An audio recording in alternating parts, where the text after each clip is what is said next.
Old McBrento had a farm, E-I-E-I-O, and on that farm he had a cow, E-I-E-I-O, with a moo-moo here. Okay, don't stop watching. Don't stop watching.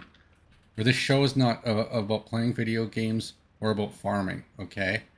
Uh, I'm just playing a video game that I'm learning, and I'm talking about other topics during the show, okay?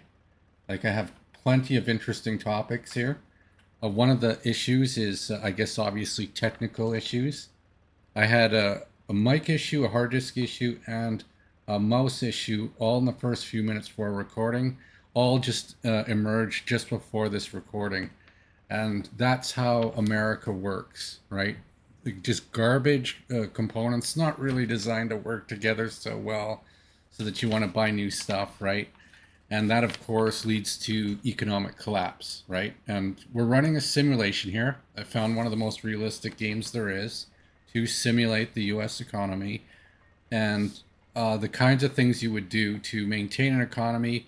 And, the show is also teaching you things that are, lies that you've been fed, fed from the tablecloth your whole life about what contributes to economic well-being. So if you want to learn a bit about that, this show's for you. It's a bit of a variety show. It's a little bit of humor in this show. I got various concepts. I might have a fake job later in the episode. I haven't done a fake job in a while. WWPBDD. I don't know what that means, but we'll talk about it later. Oh, I have an idea for a Disney movie. If you want to, they might do this. I know for whatever reason, there's a lot of things I put on this show that shortly after, and it depends when this releases. Like you might have already seen it, but this is delayed, months in advance. Before this goes to YouTube, and maybe this Disney show, someone will do it, and they'll go, "Hey, look, that came from that Dump City show," right? Um, Honestly, at this point, I'll just be happy if my mouse and keyboard last the whole episode. Oh, there it is. There it is. We got it working again.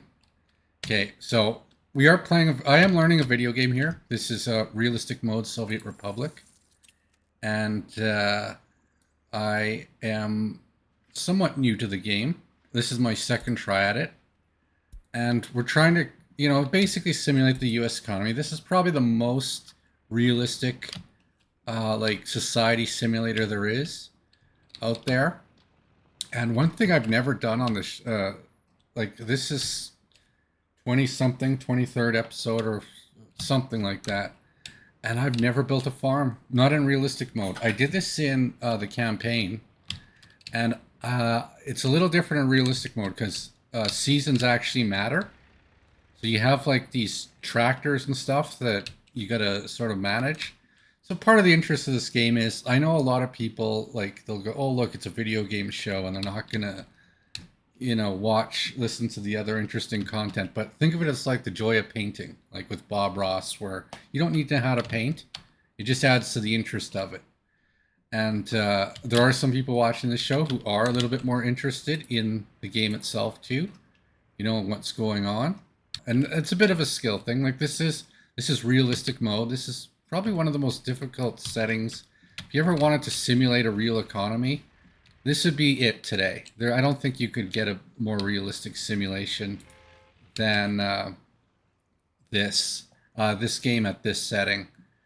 And I guess a quick tour of things here. I found my car. Look at this, Brento's car, but it needs some repairs. It's got 72% wear and tear.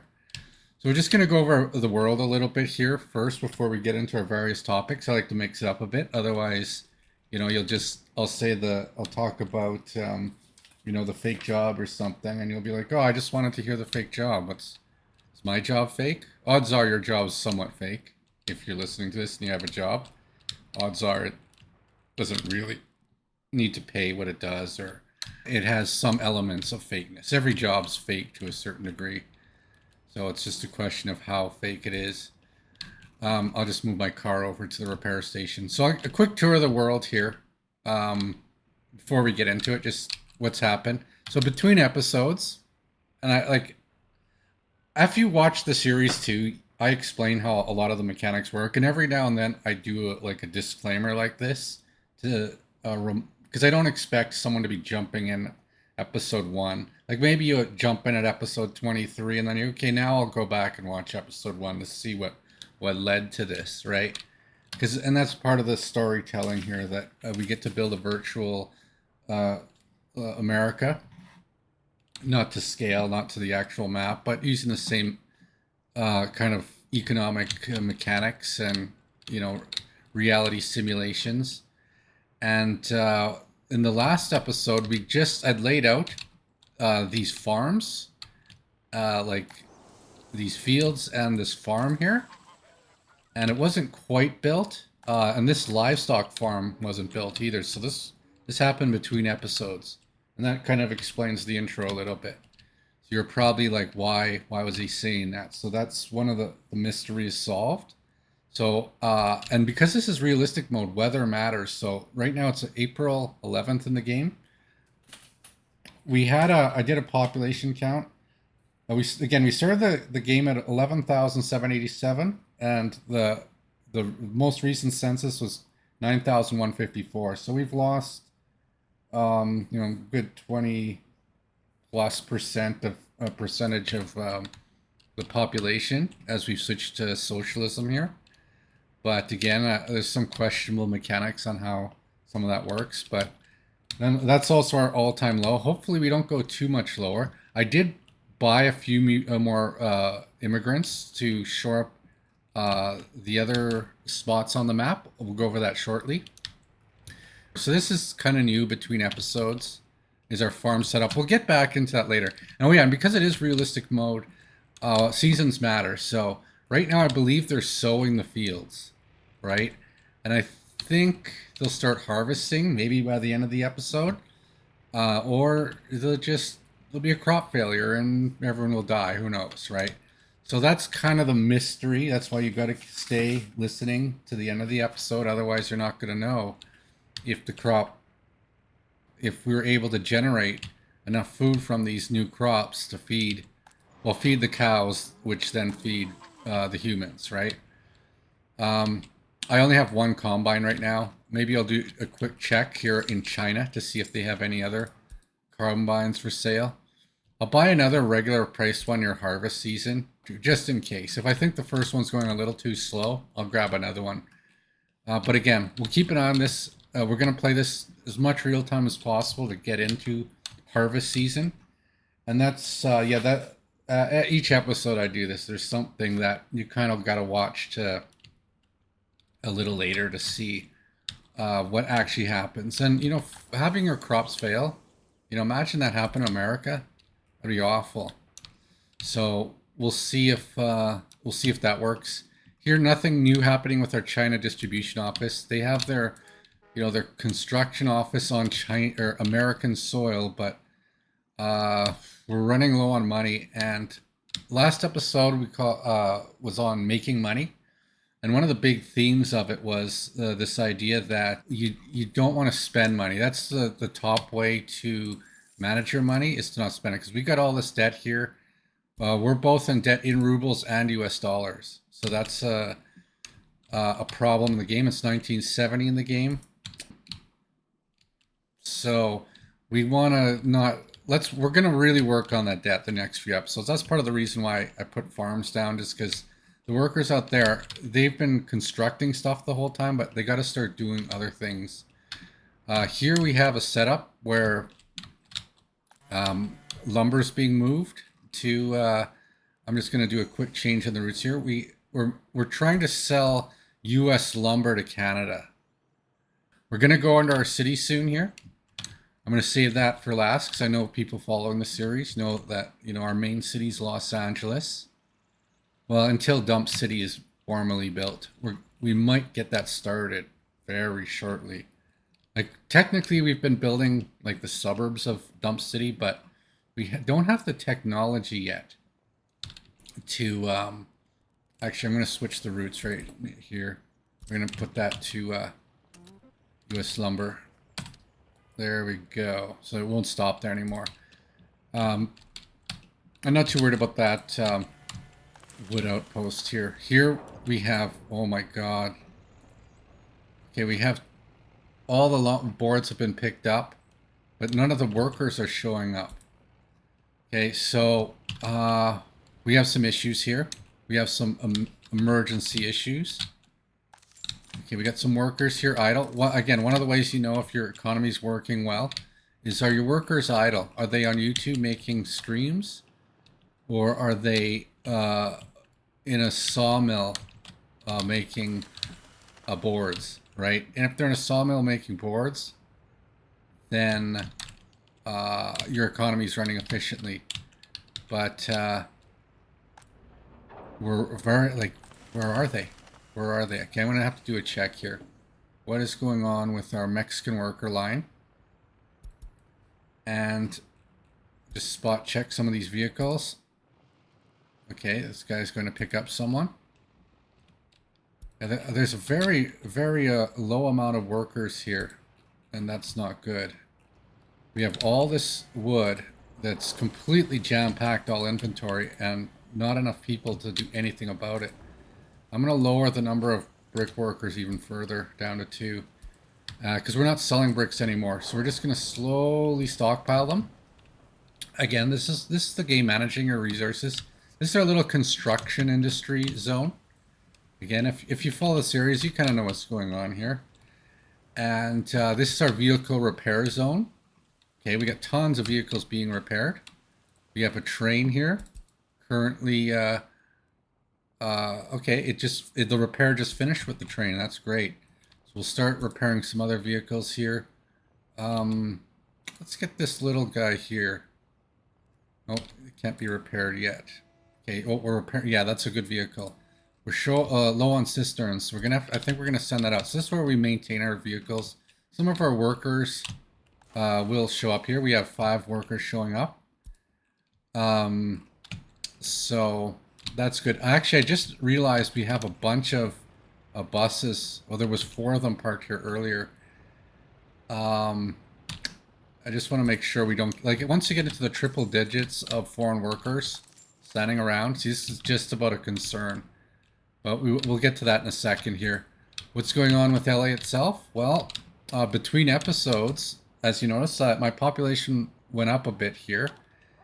And I started moving some people in and paying for some immigrants. And so there's been a mass influx of immigrants in the city. And it might take a few days for their needs to resolve. Because like they're complaining about food, but there's plenty of food here. Oh, we don't have enough workers. That's the thing. That's the problem there. So, oh, and we don't have enough teachers here too. But we do have, like, we could have enough teachers. They just don't exist. So I think eventually things will slowly resolve here. Like, they'll slowly get educated. Did build a new kindergarten here. And we're going to have a new school that's set to medium priority because the school over here, like if you look at the walking range, see all that blue? That's where they can walk to. So these houses don't really have school coverage. So this one here reaches, at least most of them, it reaches this area. It was actually mainly because this school kind of fit in this little spot here. It was nice and slender. And we'll probably put another school over here later. There aren't too many people. I don't think there's anyone really living in these houses yet. But the next area where we start bringing people in could at least be in these houses here. And the rest of these houses would get some school coverage with this school here. So the houses in here are kind of premium now. We're not going to build any apartment buildings anytime soon. Maybe in an episode or 2 we will. But I wouldn't mind having better technology for that. We're working on waste separation in our university. It's going to soon allow us to create our self-sustaining economic phenomena called Dump City. Because that's that technology we're working on is the critical. It's the most critical one. It's your general separation. I'll just show you. It's this building here called General Separation. And we're researching it right now, waste separation. Once we can place this baby, all these dumps here that have been storing and possibly overflowing for a while, they will then start processing that garbage and getting us some raw materials and lowering our costs to purchase goods and help with our economy. So that's just sort of the gist of what's going on there. Others, like San Francisco's, nothing's changed in years. This will be maybe for season 2, I'm thinking.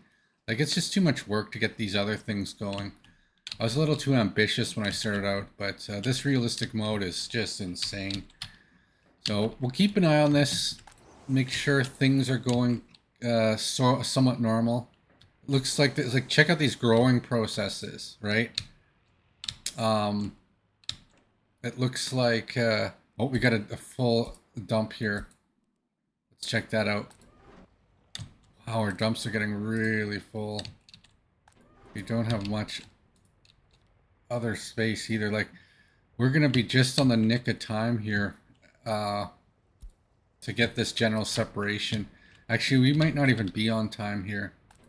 We might have to set up another dump just to hold the stuff, or start sending it to the Canada, which then we have to pay to get rid of our garbage. So that's not a good thing. That's kind of the status of the world here. It is spring.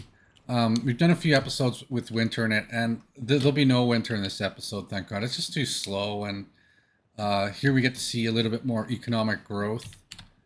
Oh yeah, I was sketching out some future ideas too between episodes for textiles and clothing, manufacturing chain. And as always, we're always borrowing money to, pay off our debts, even though we're not spending, we're not buying much new stuff, but the interest is getting somewhat notable. That's why we're cutting corners. But eventually, we'll get into growing again. And I was sort of, pondering, where a fabric factory and a clothing factory could go. And this area was sort of being sketched out. None of these things are being built.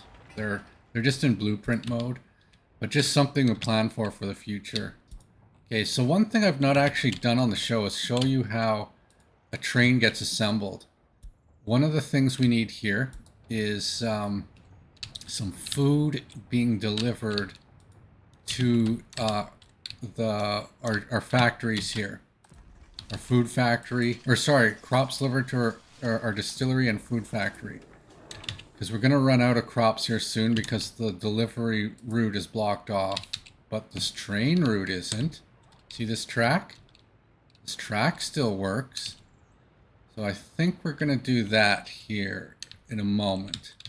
I've never really explained how this works. Because this is realistic mode. So you have to assemble your trains in the depot there.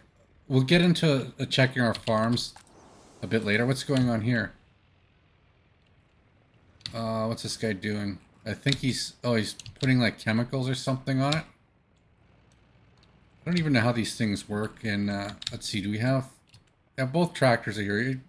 Clearly you don't need this many tractors if they're parked for... Oh, just a quick pause here. Need to borrow some money. Ooh, we're slow on the last one.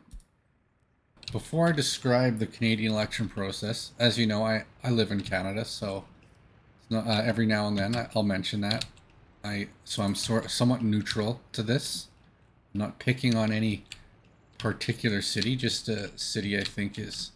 I chose Los Angeles because it's a big city, and it's probably... if there was a city that was going to switch to socialism, like if you had to definitely pick one, I'd put it like maybe of the major cities, right? It's up there. It would be maybe Seattle or Portland. They're in this game here somewhere too, They're just not big enough. I think Portland's over here. But it's a realistic candidate. Okay, so I want to set up a train here. And because we have enough goods, this is how you build your train. You have to do this in realistic mode. And then, so you break up your train in the depot, and then you go to the depot or to the customs house, and like they don't just wagons don't magically appear. I've not seen a cargo wagon on sale, so I think it's time to buy one. even at regular price. They're never cargo used cargo wagons. So let's see what we got here. Go by total capacity. Look at this. Okay, we don't need. Ooh, look at that. 81 tons of crop. That's pretty good. Let's see what else we got here. It's not much less, but and this one let's haul the other way too. It's fairly new. I don't think we're gonna get better than that one. Yeah, it's slightly bigger than that box car, and 71 tons. Yeah, I think we're gonna buy these big box cars here. Bam. Okay, we bought it, and we have a new cargo wagon. So this is how you assemble your train. So now I got to create a route for it, and I got to say to go here, and I'm going to pick up a vehicle and bring it right back to it. So you don't just go to the customs house and you start your route from there. You bring your wagons to the depot and you assemble your train in the depot. So that's what we're going to do here. The only concern here is whether our train that's doing this construction in the area is going to be in the way, which it might be. While our train is heading to the depot, and I'm doing this, because I kind of explain it here. I can kind of just do it and talk. I'm going to explain the Canadian election process and how that works. You're probably watching this months later. I don't know who the Prime Minister is going to be in Canada. I don't know if I'm going to vote. I don't think I have time. This show takes up too much time. If the NDP loses by 1 vote in my riding, I will regret it. But I don't think I have time to vote. Obviously, you'd vote for the Socialist candidate if you were to be, voting in Canada. And it is strange how the U.S. doesn't really have a socialist party. And I was looking it up. There used to be a socialist party in the U.S., but it disappeared. I guess the super rich people kind of undermined it somehow. And the way they do it in the U.S. is, you have the primary, or you have the nomination process. So, in order to become an actual candidate for a U.S. Election, what you would have to do is be endorsed by a billionaire first, and see, the way it works, the nomination process in the U.S. is to get approved by a billionaire or very rich people, and then you go to the next round of nominations and voting, right? So that's why that's what was the problem with Bernie Sanders, where they oh, he's going to tax us, so we'll make sure he doesn't get through the first round, even though he would have destroyed in every other round after that. It's not in their interest to help Americans, right? So that's just one of the things that happens in U.S. politics. But with Canadian politics, it's somewhat similar. You have to be endorsed by very wealthy people to a certain degree, and there are some pro-socialists, which obviously they don't, like the NDP probably doesn't have a fraction the donors of the other two main parties in Canada have. The progressive conservatives and the liberals. I think they just call them the conservatives. The way it works is in Canada, when you start on election day, the way it works is you get you get approved. You get your you register to vote, and then you go to the voting office, and once you get there, there's like a hockey stick and a net, and you got to take a reasonably good slap shot on net. If you don't take a good shot at the net, there's no goalie there. They just want to check your form, your shooting form. And if you don't have a good form, you're not allowed to vote. However, if they reject your form or they reject you for any other reason, what they can do is there's there's an office in back, and it's usually just some kids or something, or just younger adults that manage it, and you can always get into a fight with one of them, and just if you can beat them up and take your voting form, you're then allowed to vote, because they don't want people voting who aren't tough, right? You got to be able to, you have to have survive at least one fist fight. So if you haven't, it's part of being a Canadian, right? Take a slap shot, and if it's good enough, you don't have to get into a fist fight. And if you do have to get into a fist fight, like, you just go and take it, and then fill it out. I think you're allowed to grab a few ballots if you want, and just toss them in there. And yeah, that's kind of how the voting process works, and that's how it's a filtering process, right? It ensures that only that those who know the Canadian culture are allowed to vote, and therefore you'll make a sensible choice, right? That's kind of how it's done. Yeah, I was trying to say that story while setting up this train route, but it's a little hard to talk and do something very complicated at the same time. So let's see how well this works. See if this, okay, see if you can get by this train here that's doing this work and not have them blocking each other. See how fast this train is? So this guy's going to start delivering crops to our warehouse. And then he's going to load whatever's left over. Actually, you know what? I'm going to change this route a little bit. This isn't an official line yet, because I'm not sure how it's going to work. But I'm only going to load a little bit. Actually, you know what I'm going to do? We got too many clothes in there. I'm going to lower this a little bit, though. It's because I want to see a bigger crops buffer. So now let's see what this train's doing here. And maybe you are watching this to watch the game. Maybe you don't give a crap about Canadian elections. But WWPBDD, you're going to need to know what that stands for. It's very important. It's in my notes here. That's a new bit I'm going to do. I'm reading reports. These are reports. And then I'm going to clip it out, and then it's going to look like someone handed me some news, and then out of context you'll think it's something. I am conspiring to mislead you. And I've said this many, many times throughout the series, but if you don't watch the whole show, and you're not going to watch this part either, like this, I won't clip this part out. This will just be people who watch the full series that understand what's going on. There's a lot of parallel stories. I got all these notes, Look, there's letters all over here. I don't want you to see exactly what's on here, but there's letters, scribbles, and I got other piles of notes that are for content for this show. It doesn't last 2 hours of me just playing stupid video games. Let's just check this out, though. Look at this. It's got a bit of food and a bit of alcohol. $2,378 in it.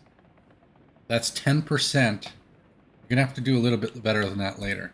That is a percentage of our debt. It's a good 10% of it. Let me just check on things here. See how things going. Do we have enough food? I think I got plenty of food. They just don't have enough workers. Let's increase this to 20.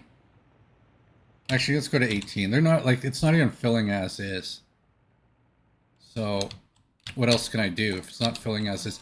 I think we're going to increase this to 20, though. We need a few more teachers, because they're dumb. These people are, like, just go to 21. Because I think our citizens are kind of stupid.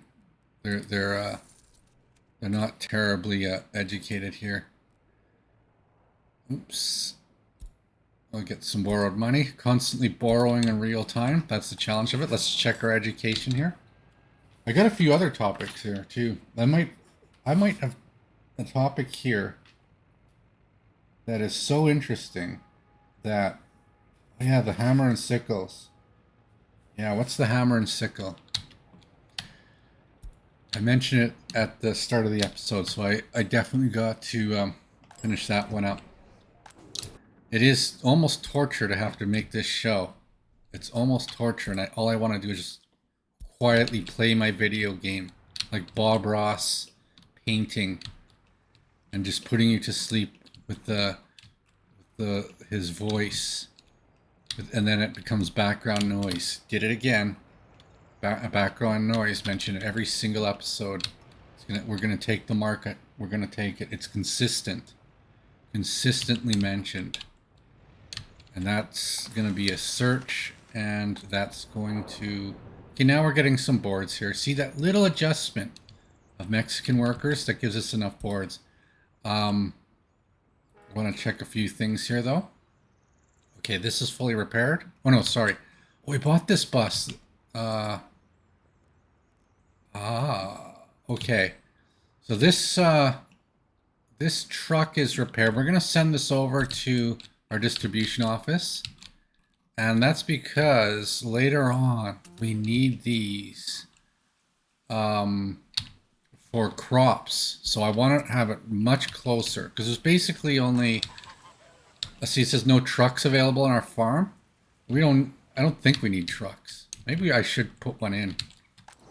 Oh, look at this. What's going on here? I see some crap growing here. Look at that. I have the lowest graphics resolution right now. Actually, it's kind of ironic. On my Windows backdrop, my Windows screen, I literally have like some sort of a crop just like this as the Microsoft's intrusive spyware wallpaper of the day. Right? It looks very similar. Just I tab screens here, but I don't want to mess around with the barely functioning technology as it is. I say my mouse, my microphone, and I had to start the show twice, and it was very delayed. The mouse problem wouldn't go away. I just ultimately disconnected this external hard drive. It's probably one device too many, I'm guessing. The mouse was working fine up until 2 minutes before I hit record, started streaming. And then it just stopped working. So a delayed start, and then I had to restart once. Because once the mouse started working, obviously, the microphones, I did not touch the microphone connection, but it decided not to work. Like this, like the priority interrupts, like this is such rocket science. No one could ever, there's no possible solution to all this. Gee, hold on. Let's check our coal plant here. We're getting a little bit warm here. I'm going to close this. We don't need people here right now. This is closed. I wonder if there's anyone going to this one. Oh, there's not enough. Well, that's not my fault there. They're not even half the number of workers. So they're looking for food. And we're taking... Oh, you know what? Let's stop taking the food out. Let's just... look how fast this... Isn't that train insane? Like, look what it does. Oh, I'm not unloading the... I'm so stupid. They didn't set to unload the... see, when I was telling my story, there's a lot of little micro details in this game. And that could have ruined everything. So now we are loading a little bit, I guess. I'm just going to load 10% in the warehouse. Just a small token off the top. So I think we have... I think that the food can be delivered from these factories. And I think there is enough food in there. Like it... it is actually running low here. Okay, hold on here. Hold on here. Look at this vehicle. I bought this between episodes 2. This is a new one. It goes 105 kilometers an hour and fits... how many passengers here? 95 passengers. So, and it just got repaired. So we're going to send this to our future Russian farmers route here. Okay? We're going to assign this to it. And then we're going to start this. See, I think our train here, we might... Okay, we'll drop this off. You know what? I'm also going to set something here. Wait until unloaded. In other games, if you play them like Satisfactory, there's this feature that you can they'll just park until needed. So we'll set this one to wait until unloaded. Because this warehouse won't even be able to take all the crops right away. Unless they pull it directly into these factories. But oh yeah, well, let's go and check that. We just set a Houston or a Russian farmers route here, and some of the buses here I think are in bad condition. So we're gonna send them over for. We'll just do some spot checks for the condition here. Anything worse than 50%. No, actually they're not bad. I don't think we need this many of them. That new bus, this Mars 305 bus, moves so many people so fast that a lot of these cars are kind of not needed. With this bus moving that many vehicles, we don't need multiple buses. And I don't even think there's work for them yet. Like, that's part of this episode here. Let's keep an eye on it. I think there's a season when I start dropping off the workers. They go to the field. See, it says workers in field, 0. So they're not going to the actual fields.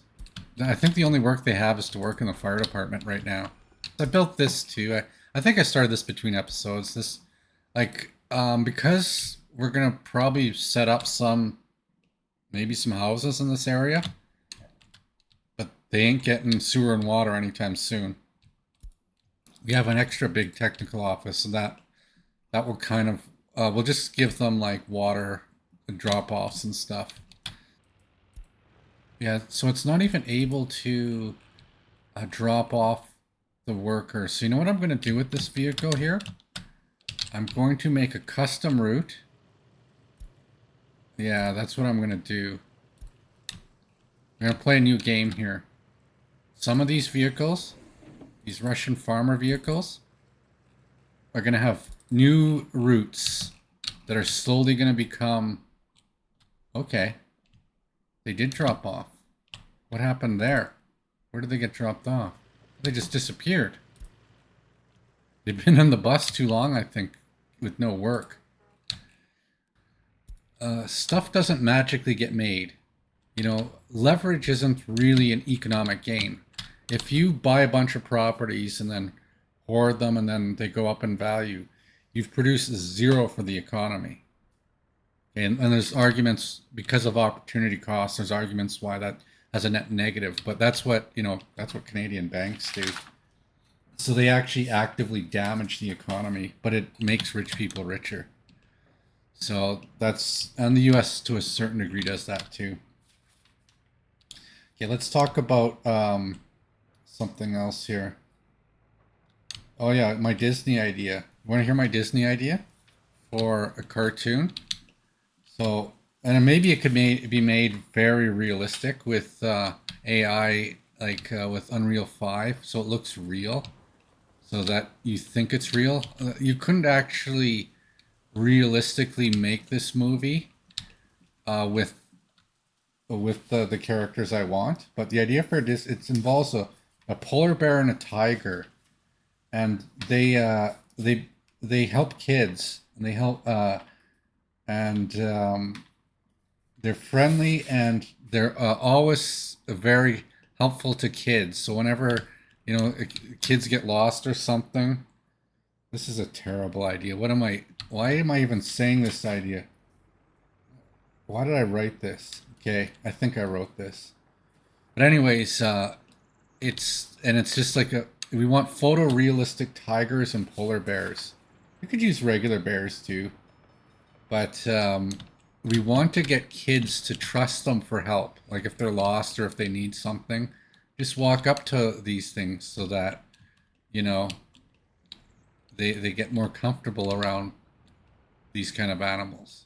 Is that a good idea? A Disney idea to make children comfortable around tigers? Wild tigers in the forest?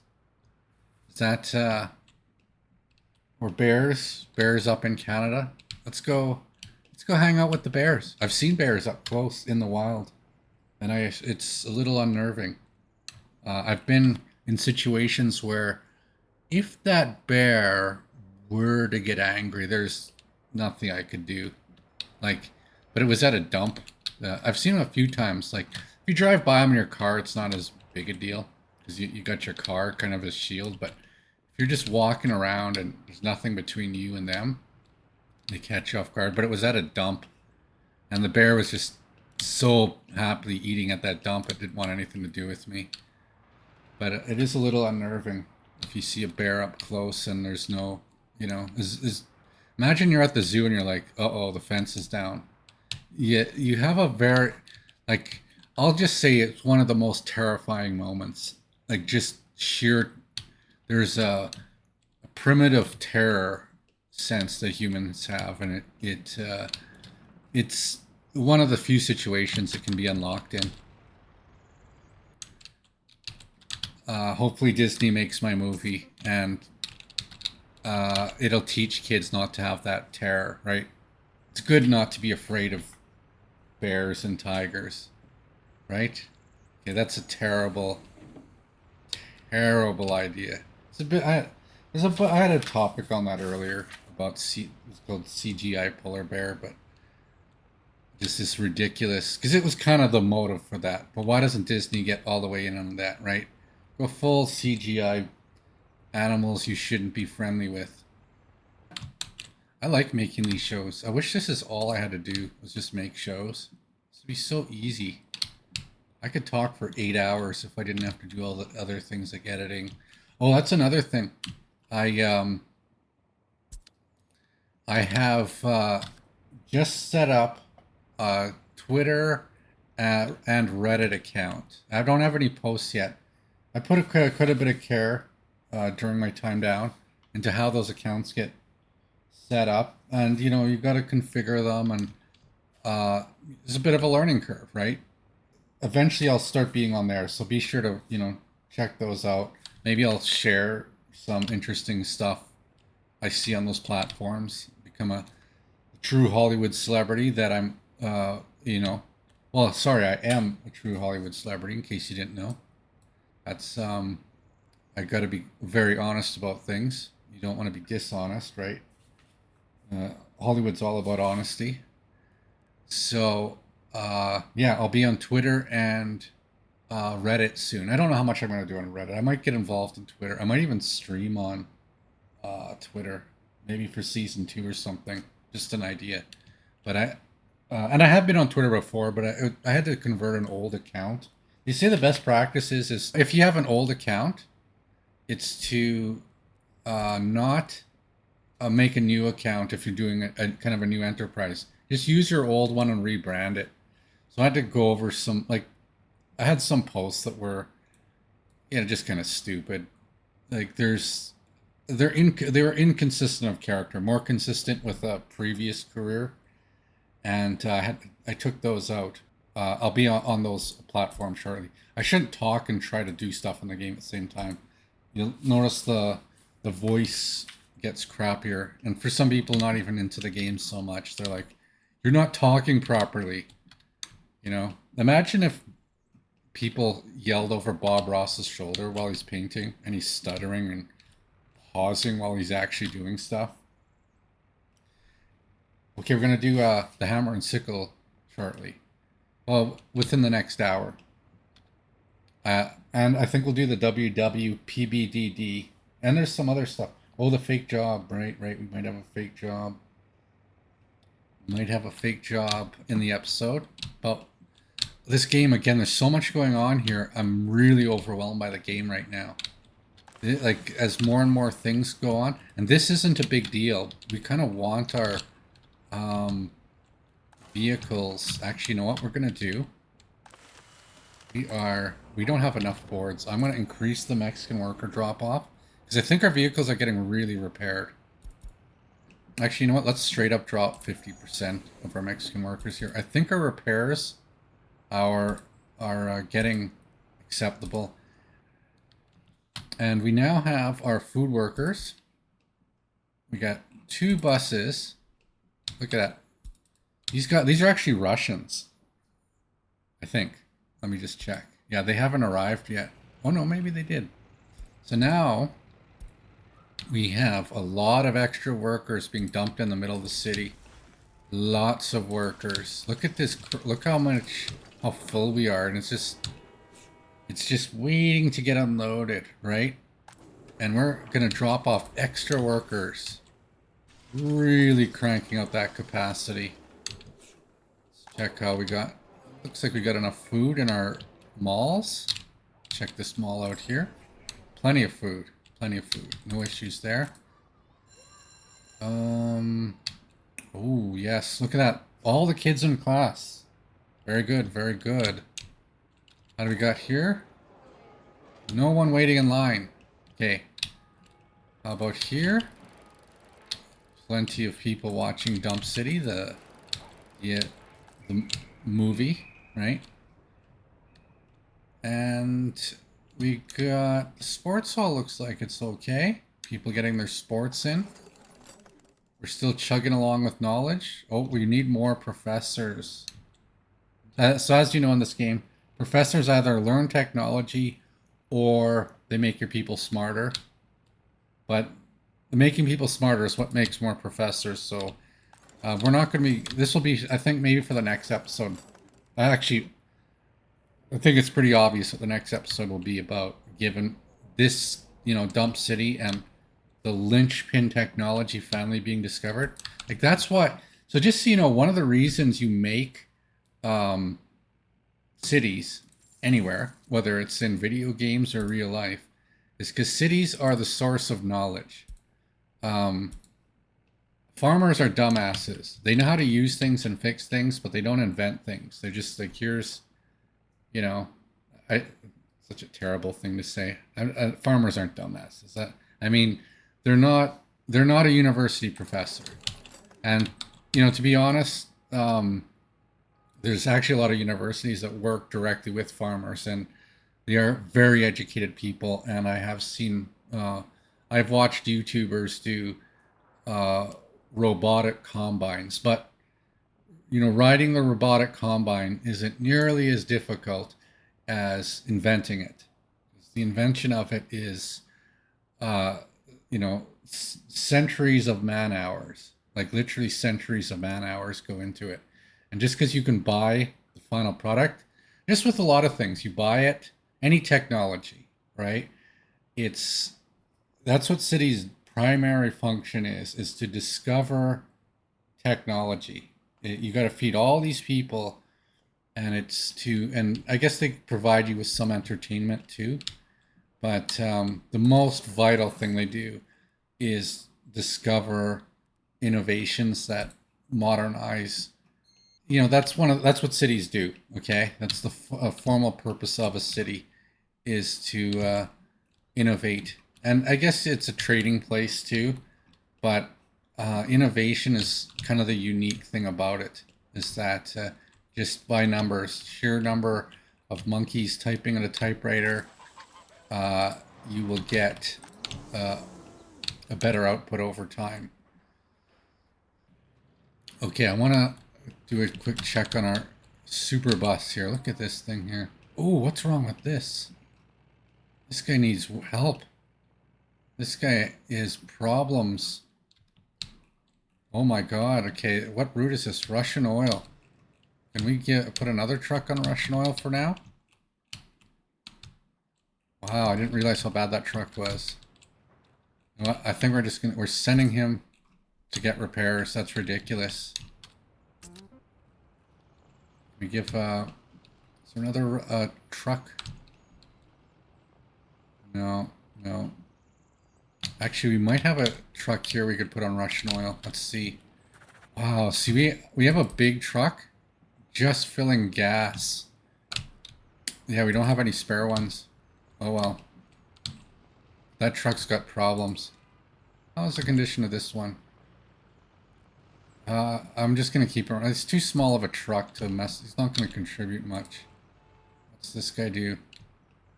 A 90-kilometer-an-hour ZIL sewage. Oh, okay. Recently repaired. Let's send this guy out to our future. Like, we might, in the future. Okay, now we've repaired this guy here. Let's send him back, because I think he's probably picked up the garbage that was a problem. No, he hasn't. Why doesn't he pick up the garbage? It's overflowing because it's full. Okay, this is definitely a case where we're not going to be transporting to our dumps because they're full. Oh, we got a crime problem. We got a crime problem. Let's check this out.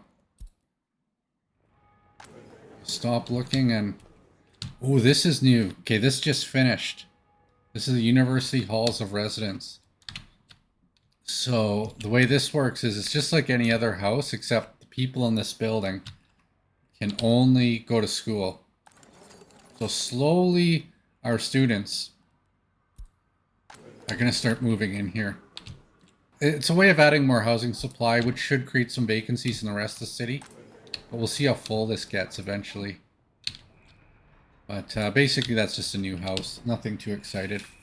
Okay, we got lots of topics to do here. WWPBDD. What does that stand for? What would Patrick Bet David do? You know, I've been a subscriber to his show for a while. Even though, you know, I'm not really a pro-billionaire, but I think and this will tie into our final topic later. But there's a link between billionaires and socialists that a lot of people don't consider. And I think he's like a decent person. He might be one of the nicest billionaires out there, more so than that Mavericks owner guy. That, from what I can tell, he might be the more down... Like, he has his own podcast, right? At Valuetainment. So, what would Patrick Bet David? He seems like a reasonably intelligent guy. Like, is he worth... No one's worth $1 billion. But if you know, with the right start and a right amount of luck in life, I don't know if he has the same kind of survivor bias as other successful people. There's a lot of people in life are basically, if you're successful, again, luck and basic, you know, starting conditions. You know, if maybe you're prettier, right? Maybe you're got a nicer voice. Maybe you just something genetically about you. Maybe you're 6 foot tall. Did you know that people, and this is a quite disturbing thing to know about the nature of humans, but the taller you are, the more money you make on average. It's just data out there. Height is higher correlated, and that's not just like, you know, because more men are taller and men get paid more. No, that's within men just itself. If you just look at a population of men, the shorter you are, the less money you're going to make on average. And the taller, like maybe up to a certain height, it gets a little ridiculous. But I'll say of anywhere from, you know, if you're 5 feet to 6'6", which would be kind of the, you know, maybe 4'5" or something like that, up to 7 feet would be almost all humans out there. It's a linear thing. And so their genetics are a big part of, like, the, you know, where you're born, the luck of that. That's what determines success in life. But Patrick Bet David he's rational. He's a kind of guy that if you explain to him, hey, you know what, socialism is better. You'd actually make more money. Look at Jack Ma, right? China does have billionaires, and just because you have to let the government sometimes step in and, you know, say no to, you know, market monopolies, you know, and there's so many monopolies in Canada and the US, that it's rational that like if there is a monopoly, that's actually okay if the prices are regulated, right? The government has to step in on monopolies and regulate pricing, because that's the whole reason you tolerate monopolies in the first place, is to allow that end game move. Now, I don't know if Patrick Bet David's enterprises would be affected by this, but he seems like the kind of guy that would be rational and go, you know what, maybe the government, for if it benefits me, like if I'm going to make more money out of it, and I have effectively more purchasing power in the game of money. Why would, like, he seems like the guy who'd be rational enough to think that far, that that if you're a billionaire, that's what you should do, right? It's your fiduciary responsibility to do that. Like, if socialism makes sense financially, then you're for socialism. It's just how it is. Like, China is a socialist country, and they have billionaires too. So, what would Patrick Bet David do in a socialist America? I don't know. I think he'd do well, though. I think his valuetainment show, and he'd modify it a bit and just maybe educate those around him. He'd probably be a really good educator of, the new systems. But right now, if the U.S. goes over the fiscal cliff, you might not have a choice, America. You might be heavily influenced by those that have lent to you. And that includes some, a wealthier country than yourself, China.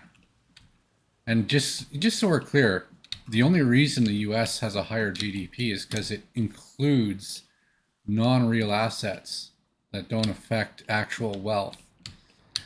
Yeah, so that's what WWPBDD stands for. I don't know why I wrote that. I just thought it would be a curious acronym. Okay, we're gonna sell every bit here, every bit. Okay, it's all sold.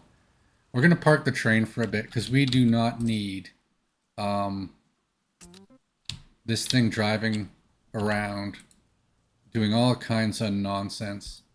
Because look how much that we're completely full. We don't have enough workers to process that much crops at this speed. Though I am going to slowly, as the clothing supplies dwindle, I'm going to eventually lower the capacities of these other goods because we don't need that much space to fit more crops. But we do have a line now that is dropping off workers directly here. This should make us some money too, right? Because food, like, we've been selling oil for, look how much oil sells for. Well, 72 a ton, that's not bad. But let's see what boards sell for. $15. It doesn't make much money. But if we look at food at 175 and alcohol at 395, yeah, that should help us make some more money. Oh, okay, we do have a problem here. Okay, so let's pause this because these problems cause all kinds of indirect side effects to things. And I just want to make sure that none of our major garbage facilities are delivering to an overflowing dump. Because if they were, that would ruin everything in society. Look at that, they're dropping off in Skid Row even. Skid Row became active again because all our other dumps, and Skid Row is full too. So where do we have a dump with any space? You know what, we could use medium quality garbage. Well, actually, it's not the best option. Let's go to, let's go to dump 3. Actually, you know what, let's use this one here. This one here we'll use dump 3. Which one's dump 3? Here's dump 3. And we'll just modify this guy here to use dump 3. Here. Yes. And I don't think there's any garbage trucks here, so... And I think our only other technical office now is... Actually, we might have one around here. Well, this is a demolition office. There's no vehicles in it. Let's, just in case this becomes active, we'll use this here, but... Oh, man. See, the thing is... This shouldn't be getting used. You know what? It is what it is. We're going to have to do some cycling anyway, so... If we're going to invest in the overhead of setting up a process, we're going to have to... So what we're eventually going to do is build a general scrap facility here, which will take this garbage, process it, and then dump it into... Once it's been processed, it would go here to medium quality. But this actually technically has high quality garbage in it right now. So as it processes, we're gonna have to use like a third buffer to move this. Like we're gonna have to play musical chairs, but we will build another big dump once we know where General Scrap's located. So that's where our extra chair will be, technically, or our one short chair, however you want to look at it. Okay, let's get back to it. Yeah, we had a crime issue. Yeah, I just want to keep an eye on that. Okay, maybe the see how things. So there's a garbage problem in the courthouse, and there's a crime issue. Isn't it crazy how that everything's sort of intertwined like that? Oh, and we have one other route here. I forgot about this. We have an LA garbage pickup. Let's check it out. And of course, it's almost full. Okay, so we're constantly dealing with garbage issues. Let's keep an eye on our farms here. Let's see how we're doing. We're into June. Maybe some stuff is being harvesting. What's going on here? 75% growing. Okay, maybe when it gets to 100%. So at this rate, okay, we might start seeing a bit of harvesting at the end. It'd be nice to see a combine jump in. Once a combine's going, you're good to go. I don't think I've ever gone through a full cup of coffee in an episode. But with the mouse issue, and I had like 20, 30 minutes of just going crazy before the recording, figuring out why the mouse would just die just before recording. Like, just no reason whatsoever. It's like it can't figure out how to somehow, it just, something in it. I swear to God, whatever companies, all the tech companies are slightly responsible for this. It's like there's no way it can figure out how to operate properly. There's no solution. So it just goes on and off, not realizing that's completely irrational. And again, I'm a software engineer, but I like to get paid for what I do. And I like to think that I'm quite a bit above average at it. And if you're not going to pay me above average to solve problems like this, which I know I could solve, because I know exactly what's wrong. It needs another layer of analysis, basically. It just doesn't have that component to it. But this is why a lot of things don't work in society, because I'm not a capitalist, I'm not a shareholder, and it's always more important to pay the shareholder and privately wealthy families than the people that make you stuff, right? So and then they blame me for being on YouTube and not actually fixing these kind of things. But and then you just get whoever's willing to take the money, you know. But there are some of us, like, it's just, pay us more money. If you're, it's, think of like a pro athlete that just did some amazing stuff. Like, I literally got a US patent, right? So that's an amazing thing. That should tell you I'm a notch above the average engineer, right? To privately earn a patent, it's close to, it's not quite a PhD, I don't think, in difficulty, but it's more than a master's. There's some people who look at other people who take less money, and they're like, well, if you had a bit more of a spine, we'd have more negotiating power against the shareholders. But if you can't control your spending, you need the job. Prestige you think you're getting from it isn't necessarily what you think it is. Some people look at it and go, think of it yourself, like, in union terms, think of yourself as a bit of a scab, right? Where you're just willing to work cheap, and the factory owners love you, right? Is the love of the factory owner worth your lower salary and your misery? No, it's not. And the fact that you continue to do that is a sign that maybe you're not worth that much respect, right? So not all jobs are worth respect, is kind of the point. Let's pause again. Grab some money. And some money. Because you never know which one of these money providers we're going to have to stiff in the end. Yes, that's right. That's how reality works. Banks aren't that powerful. Well, at least in this game, we'll see. Oh, just another thing too. I learned about this game in winter is that people get way sick way more often in winter. So, um, if you have an issue with heat, you want to make sure if you can't get your heating dealt with. Just another bit of a tip here that your hospital is kind of your plan B. I learned that the past couple of winters in this game. That I had like 50 untreated patients when the heat was a problem. So I had to get a lot of doctors in for that. So adjust as needed, right? But right now, there's everyone looks like they're getting treated, so no worries there. But just a bit of a tip. Okay, let's get this clock going. So you know what the hammer and sickle represents? It's the farmers and like the factory workers uniting to basically say, okay, we control this. We control the factory and we control the farm. They just got together, and I believe that's part of the Bolshevik revolution. And so that's where it started. That was it was farmers, so farmers. See, look. Yeah, I thought about this. There's a reason I wanted to talk about that because it's on topic of the episode.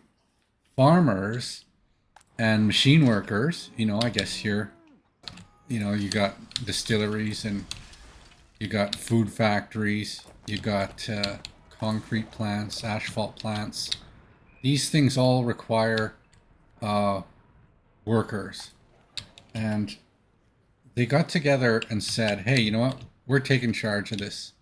We're taking over society and we get a cut. We're shareholders in this. They got sick of it. And it's kind of the inevitable outcome. It's nothing new in history. What happens is rich people get richer and richer and richer and become stupider. And what I mean by stupid is they don't understand that other people don't like to be taken advantage. That they assume they're creating jobs for the economy for all the nonsense they ask. And that's actually false. That harms the economy and makes everyone miserable. It's just an unsustainable idea, and eventually revolutions happen. It happens over and over since time immemorial, right? And the hammer and sickle, it was specifically the people who worked in the factories and the farmers got together and they formed the new government. But the truth is, if you really think about it, uh, it's not like they destroyed the factories. The the previous capitalists, like some of them, yeah, they might have gotten like they were just so self-centered and greedy they fled to Switzerland or something. But a lot of them would have just adapted and become part of the government itself. So this is what it ties into the idea of the communist billionaire. Like a billionaire, um, see, I don't know if I've referred to Comrade Musk recently, but he could be involved in that, right? Like if it makes sense economically, like yeah, he might lose some money, but honestly, I don't understand why, other than the fact that you're playing a game that destroys people's lives. Uh, it's probably a bad habit for you to continue to be that rich. Like, sure, be a billionaire, be the richest guy in the world if you want, but at what scale? It just needs to level out a bit. So, I think for the U.S. again, and they're going to have to tax the rich too, otherwise the U.S. doesn't exist. Like as we've talked about in this series, private equity always takes money out of the game. Here, let's look at this one here. It's not tied in. I can mess with the switches. So if I export it, this one here, I export it for 76 cents, but if I buy it, I have to pay 84 cents. That's that doesn't, there's money disappearing out of the system, and that represents private equity. That's what it means. It's gone from the system. Okay? If the other half of the system were to give me the profit to that, now that happens internationally between countries, but it also happens domestically. right? If I make something for $5 in raw goods and sell it for $15, I only paid $5 into the community to get those goods, but I took $15 out. I therefore took $10 into private equity. And as more and more money gets tied up in private equity, a nation gets more and more incapable of being solvent. It cannot operate because, by its very nature, it does not mathematically balance as the money goes into private equity. So that's why it is imperative that taxation occurs on private equity so the society can continue to run, or you have to print more money. There's only two solutions. And there's some dumb conservatives out there who are anti-tax and they're anti-printing money. They just and they think nothing will come of that. Like in a little delusional echo chambers of thinking that these food factories basically operate on their own, like that their highways are made by volunteers, that don't need to eat. Just the stupidity of it is astounding. But in a socialist revolution, it really does. Now, for the US version of that, I don't think it'll be anything like that, but I do think there'll be some groups that get together. It'll involve labor unions, and it will involve just straight up just taxing the rich. I think the US as a system is quite genius and not really, the mechanics of how the US work doesn't need much tailoring. It kind of is capable of switching to socialism as it is, right? Just through taxation. All you got to do is tax the rich. It's really not rocket science. It's really not. It's that simple. And that's, maybe, I don't know if they'd use a hammer and sickle, but definitely have a star or some sort. In the new, I guess the US would just keep its flag if it ever did have a socialist revolution. But also, basically, all I can say is that it probably wouldn't even be the news, other than taxes go up to balance the budget, because it's required to save the nation. It's actually good that the people do this, to force the wealthy to take that private equity money and put it back in the system, to fix the system. Because again, if I'm taking $5 out of my account in goods to buy materials to make something into 15, I've taken $10 net out of the system. That's private equity. And in theory, I have to spend it on something else. But if I'm too rich and I'm just banking it, or I'm spending on other markets that are of not value to the system, like, sending rockets into space, then I think the solution is just tax the rich. It's not that complicated. So yeah, that's the hammer and sickle story. I think we might be able to see a harvest right at the end of the show, and then the script will come full circle, kind of like Ghandi. I started in a field and I ended in a field. If you haven't seen Ghandi, well, spoiler alert, the first scene is the last scene, but you already know the last scene because you'll see it right off the bat. But it's obvious that it's it's a good movie. Definitely a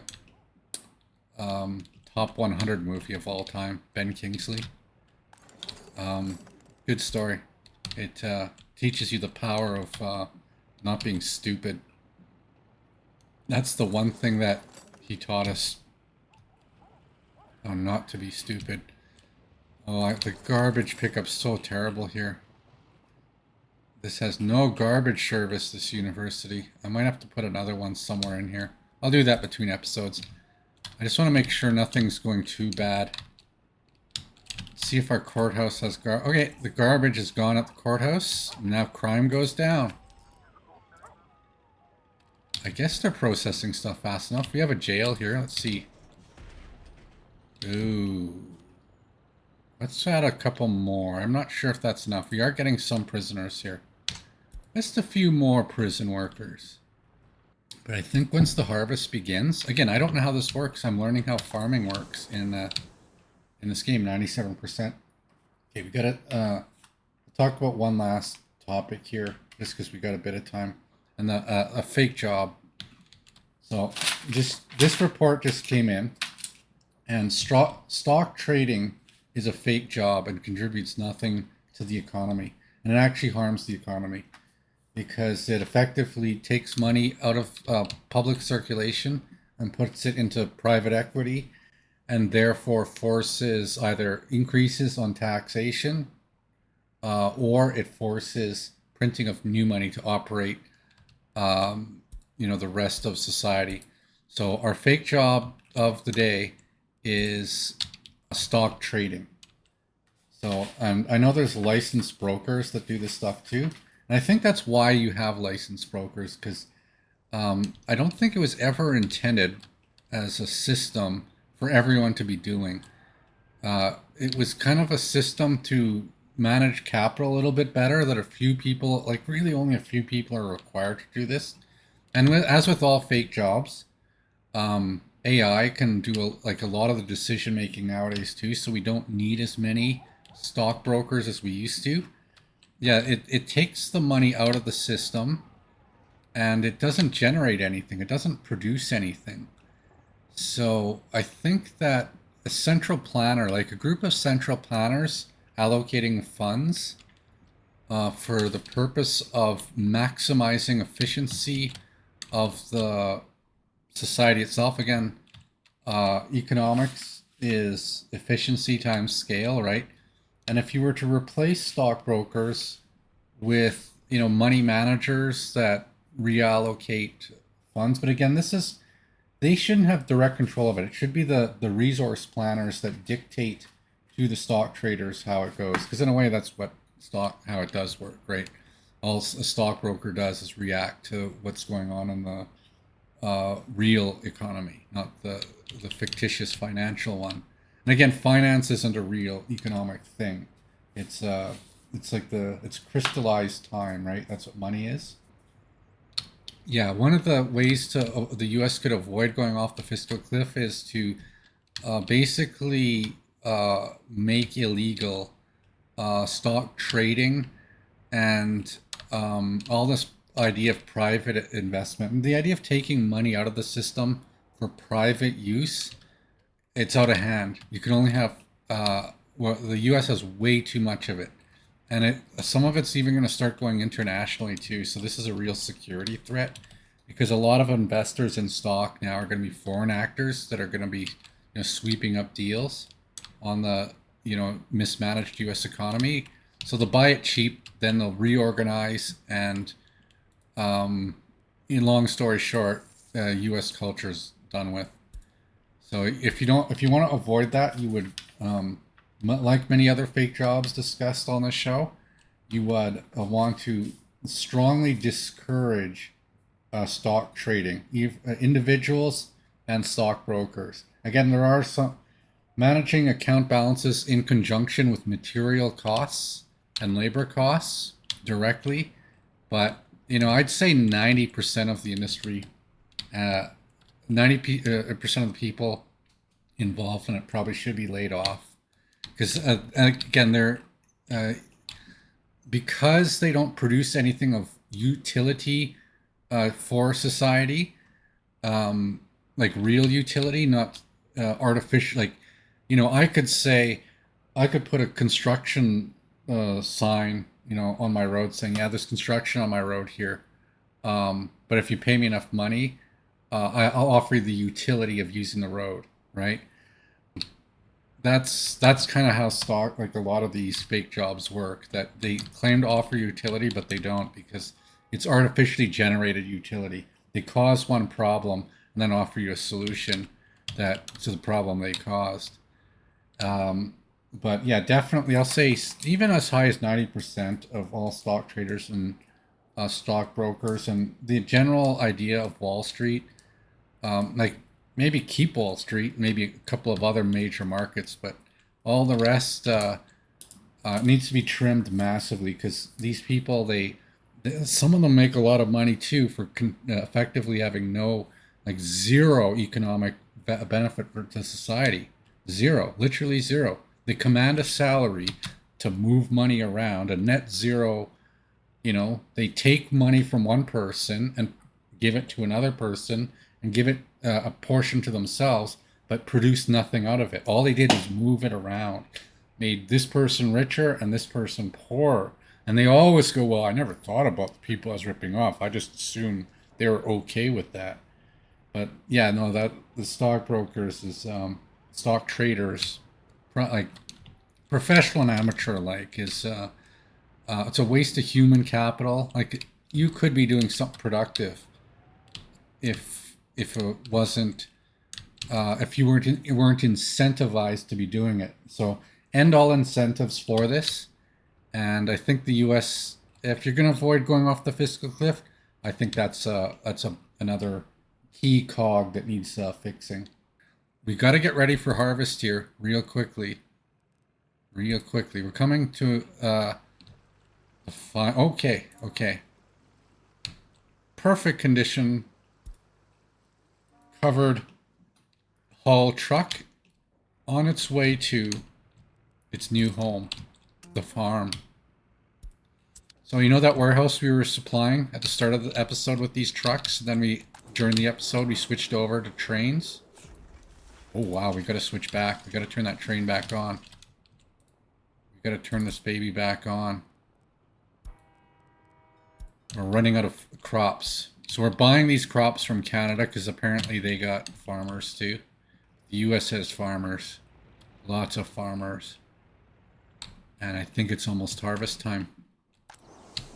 Look at that. They are getting dropped off here. Okay. So now these workers. Is this bus? It is empty. Okay, so that's how it works.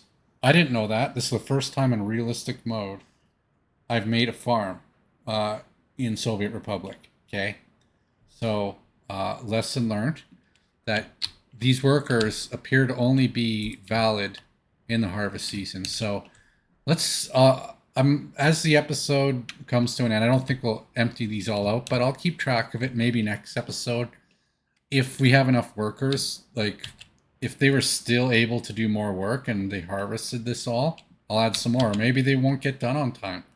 I'll have to let you know between episodes, but this appears to be, look at all this. Oh my God, we need another.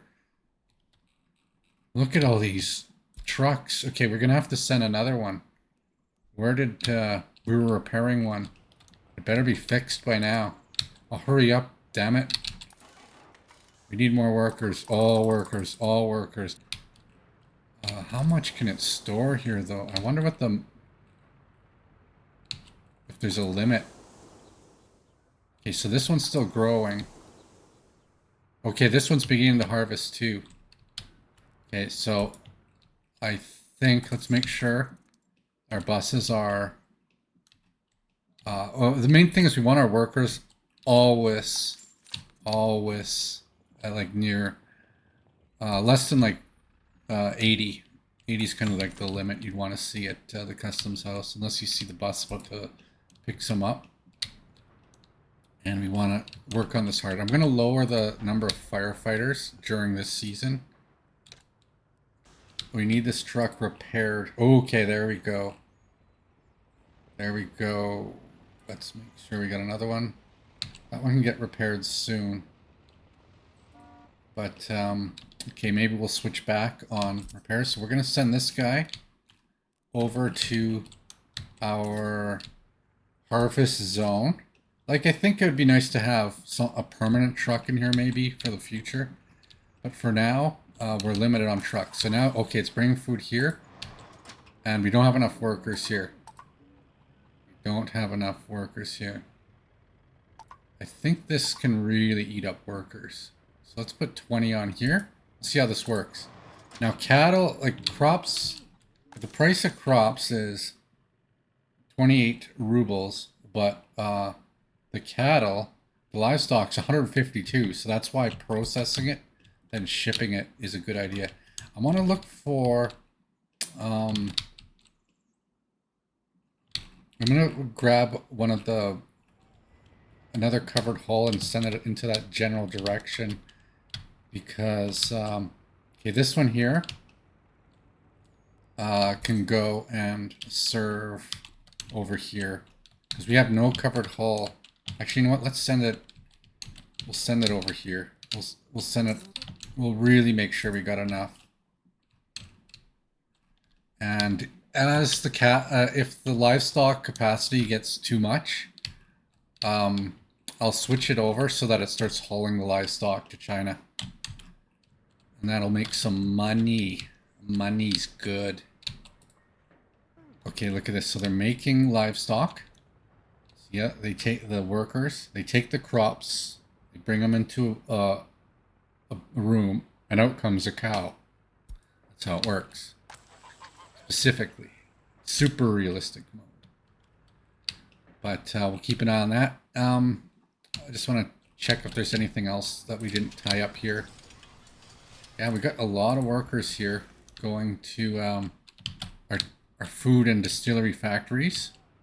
And also, if you're wondering why, even though food pays half as much, why I would still produce food instead of alcohol, which is, you know, worth twice as much as a ton of food.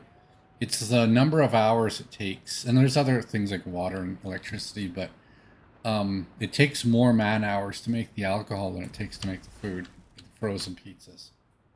So that's sort of the reason why I'm making them an equal measure, and both are needed for the city itself. Yeah, but we did just take out a covered haul truck, so we do need another one. We'll use a smaller one. I think that's probably good enough. And let's get this back down to a normal number. Let's go down to 6 for now, or 5. I wonder how much effort Bob Ross, like, I noticed he did do quite a variety of types of paintings. I know he had his bread and butter, you know, mountains and lakes and forest images, but he went and did various other things, sometimes a little out of his scope. He'd even say that, you know, if there was a person, and he said, I don't usually paint people, but I think there was an episode where he did, like, just little silhouettes of people, and he's just a disclaimer, right? This is the tricky part. And nonetheless, okay, so what we're going to do here is we're going to need more workers. More workers. So I think we got to get all the crops in and processed as fast as possible. Actually, we probably have to say a priority was here, and I'll say somewhere else. So they'll go, half the workers that get dropped off here will go to here.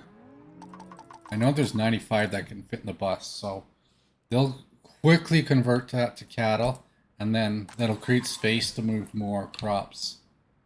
And I guess we do this till October or November and hope we survive. I think the next episode we're going to have our garbage technology. And as soon as that technology is unlocked, like it's 82, yeah, between episodes it will be unlocked. So for sure that's going to be what we get on for the next episode. We're very light on projects, so we're trying to spend as little as possible. But I think we'll get that one queued. So, hopefully you enjoyed it. You know, leave comments, suggestions, dumps. Get angry at me. If you think that, if you're a stockbroker and you think I'm wrong on my assessment, point out where I'm wrong. But anything I make some bold claims on this show. And if you disagree with them, I'll argue with you, obviously. And I don't think you're going to win, because I wouldn't be making a show if I was wrong, right? But please dump in the comments below. That's the whole idea of this. So hopefully you enjoyed this show. Might grab another combine. Actually, let's do just a real quick check to see if there's any for sale. Any went on sale? No. I think I'm gonna buy one more though. Just because I think, just in case we're. Do we have room for it? Oh no, we don't have room for it. Uh-oh. Well, I'll figure that out. I think I'll take one of these trucks out and start... Actually, you know what? I'll do it right in front of you, because this is the truck I wanted to do it with. So this guy's unloading some crops, and then he's going to go over here. And when he's here, I already set it up. before the episode started. See what he's going to do? He's going to go to the livestock farm, pick up cattle when it gets more than 20% capacity, and it's going to automatically just sell it to China right there. So I set that up. That's what that truck will do. So anyways, hope you enjoyed it, and I guess let's just get this proper. I guess I will see you. Hold on, I gotta do this. Oh, and look at that stupid spam comes up to ruin my closing scene. Look, and I can't get the cursor to work because the mouse won't work. Because I can't click on that because this is such complicated stuff. Such complicated stuff. And I can't pan it because my cursor's not in the program. I gotta stop the recording. So hope you enjoyed it. And I'll see you in the next episode.